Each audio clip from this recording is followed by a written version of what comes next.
The big question a lot of people had, and it was unsolved to me when I saw the documentary, is she Jamaican? That was at the core of a lot of this.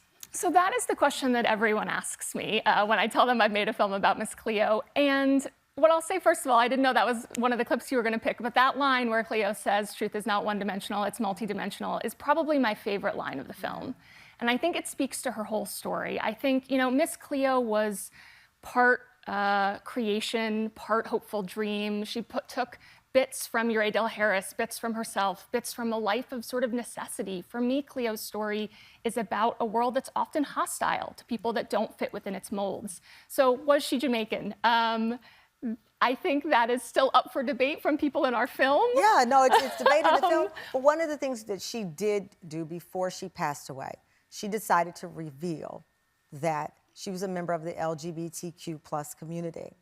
And in the documentary, we learn a lot about her personal journey in that world. And in the latter part of her life, she became an advocate for the community and accepted by that community. Yeah, I think when we're talking about the real Cleo and who the real Cleo is, I think that era of her life was when she was most sort of true to herself.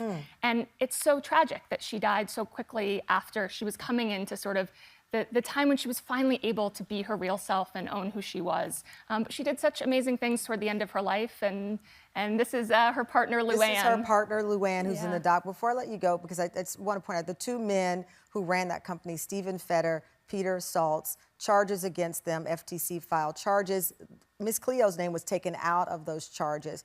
But all the billions made, she died penniless? She died, she was living with roommates. She was not someone who, as Raven says, had a bag at the end of her life. She simply didn't. So many profited, but she did not.